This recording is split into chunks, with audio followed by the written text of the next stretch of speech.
好啊！喺英國，我諗大家都會同意天氣好、心情好呢個講法。最近成日都要忙住寫文，好少有機會去其他地方玩。今日就當俾自己放鬆一日，跟 Ricky 同 Donald 去個小旅行。雖然之前都去過2次 Glasgow， 但係其實仲有好多景點都未去。由愛丁堡出發，搭火車去 Glasgow 只需要大半個鐘嘅啫。沿路望出窗外個風景都係超級靚。咁我哋就喺 Queen Street Station 嗰度落車啦，係 Glasgow 嘅市中心嚟嘅。Glasgow 咧係蘇格蘭最大嘅城市，一出火車站你都見到四周圍嘅大廈都比較高。呢度有啲工業風嘅感覺，佢嗰啲紅色沙岩建築咧令我覺得有啲似曼城。我哋首先就行咗5分鐘去附近嘅巴士站等巴士。其實 Glasgow 咧係有地鐵搭嘅，但係為咗用盡我哋巴士嗰張 day ticket 咧，我哋就成日都搭巴士啦。Glasgow 巴士嘅 day ticket 咧就係5磅4，比起愛丁堡係貴少少嘅。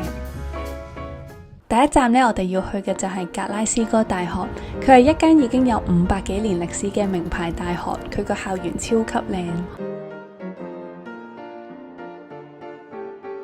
呢個哥德式嘅鐘樓有冇令你諗起哈利波特呢？其實哈利波特咧就冇喺呢度拍過嘅，咁不過佢個 main building 咧就真係有啲似霍格華茲嘅感覺。聽講當時劇組真係有申請過喺校園裏邊進行拍攝，咁不過就俾大學拒絕咗啦。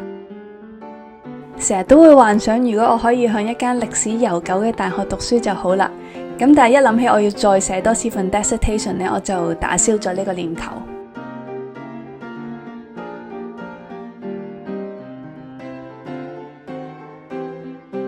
我哋喺間大學裏邊逗留咗大概半個鐘頭到啦，但係其實就淨係行咗個校園嘅一小部分啫。不過之後咧，喺網上邊見到原來喺間大學咧裏邊有個好靚嘅教堂，我哋都未去。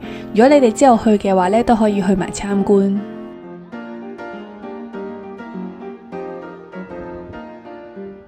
之後我哋就行咗去 Kelvin Griff Art Gallery and Museum， 希望可以趕喺1點鐘之前到，聽到佢嗰個管風琴演奏。博物館嘅設計咧屬於巴洛克風格，用咗紅色砂岩嚟建造，我超中意呢一個對稱嘅建築。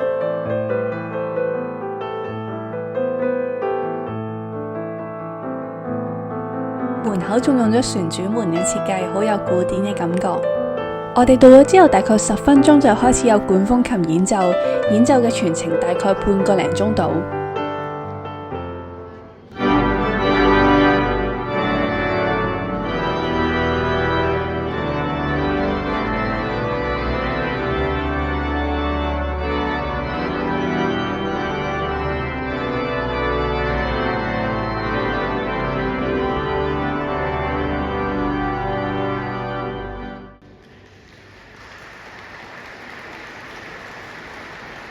另外一件好吸睛嘅藝術品呢，就係呢一啲懸浮嘅人頭裝置藝術。佢呢50幾個人頭呢，每一個都有唔同嘅表情，係 Sophie Cave 嘅作品。不過講真，如果喺呢啲人頭喺一啲昏暗啲嘅環境睇都幾恐怖，尤其是有嗰啲燈光係會變色㗎。博物館仲有好多唔同主題嘅藝術品同埋展品，可以預返大概2個鐘頭到喺度參觀。去 Glasgow 嘅前一日咧，我喺 YouTube 嗰度睇到一啲日本嘅旅行片，突然間咧就好掛住日本嘅拉麵，所以其實我都好期待今日呢一餐午餐。成間餐廳嘅裝修都好有心機，真係好似去咗日本咁啊！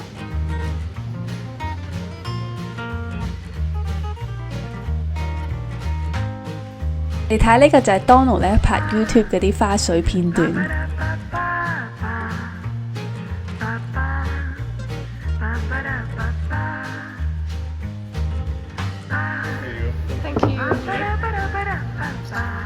我同 Ricky 咧就嗌咗豚骨拉麵，咁 Donald 就嗌咗地獄拉麵。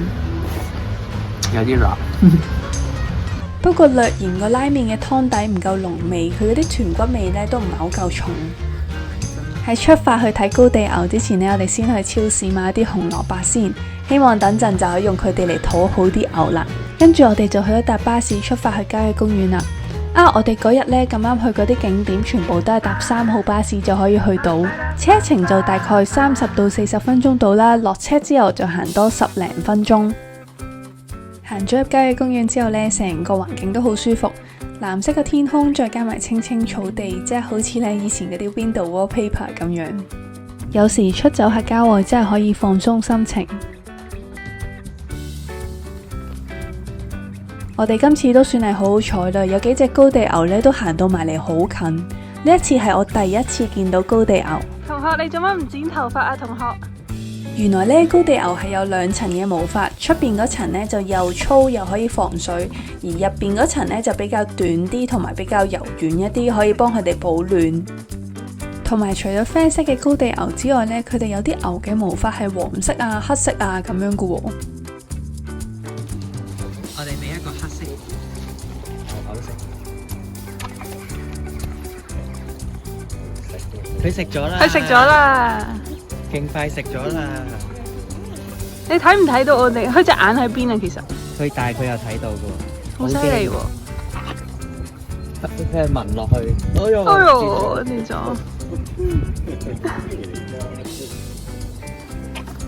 哎呀，哎呀，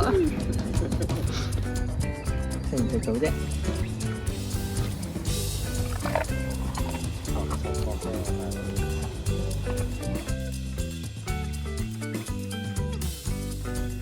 好，慢慢食，慢慢食。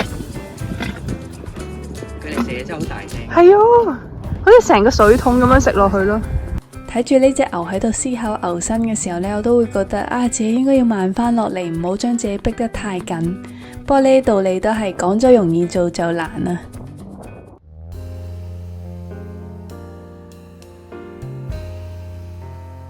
翻返去市區之後呢，我哋就去咗食嘢，食埋嘢，飲埋珍珠奶茶，就搭火車返愛丁堡啦。呢一間嘅黑糖珍珠佢煮到好香，係一個好飲嘅珍珠奶茶。